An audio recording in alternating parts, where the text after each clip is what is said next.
এবং সংকট আছে বলে খোদ হাইকোর্টের মতো ভেরি সেন্সিবল জায়গায় 2 দিন এখন এই জ্বালানি সাশ্রয়ের উদ্দেশ্যে কোর্ট হবে ভার্চুয়ালি। আপনি একসময় তার অংশ ছিলেন, সংকট নাই বলে এটা হয়েছে। আমি জাস্ট একটা উদাহরণ, উনি অনেক কথা বলেছেন, আমি এগুলা রিপ্লাই দিতে যাব না। এই সংকটটা এই সরকারের সৃষ্টি না, এটা একটা গ্লোবাল ম্যাটার, একটা ওয়ার সিচুয়েশন চলতেছে, আমরা এগুলা বুঝি, এই কথা বারবার আমরা বলতেছি। আমরা চাই সবাই মিলে এখানে কন্ট্রিবিউট করতে, প্রেশারটা ডিফিউজ করতে, সিচুয়েশনটাকে ইজি করতে।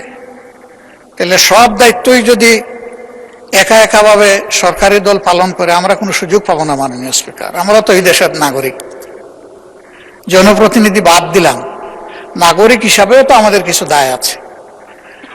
আমরা ওই পজিটিভ অ্যাটিটিউডের জায়গা থেকেই এই আলোচনাটা দরকার বলে মনে করি। আমি ধন্যবাদ জানাই মাননীয় স্বরাষ্ট্রমন্ত্রীকে, উনি বলেছেন তারপরেও যদি আপনি গুরুত্বপূর্ণ বিবেচনা করেন 68 বিধিতে আমাকে আপনি নোটিশ দেওয়ার জন্য অনুরোধ জানাতে পারেন এবং আমি সেই নোটিশটা দিতে পারি। ওখানে তো আধা ঘন্টা সময়, তো আধা ঘন্টা সময়ের ভিতরে সরকারি দল বলবে কতটুকু, আমি বলবো কতটুকু, আমরা বলবো কতটুকু। এই বিষয়টা এইরকম একটা জ্বলন্ত, ঠিক আছে 1 ঘন্টা হইতে পারে, এর মতো একটা বার্নিং ইস্যু যদি আমাদের এই আলোচনার গুরুত্বপূর্ণ বিষয় না হয়ে থাকে, তাহলে কোনটা হবে আমি ঠিক জানি না। আমি মনে করি যে এই মুহূর্তে বাংলাদেশে প্রিভেইলিং যতগুলা সমস্যা আছে, এর মধ্যে সবচেয়ে গুরুতর সমস্যা হচ্ছে জ্বালানি সমস্যা, এবং এইটার সাথে সম্পৃক্ত অনেক কিছু, অনেক জিনিস। সেই গোটা অর্থনীতির চাকায় পাওয়ারের উপর নির্ভর করে।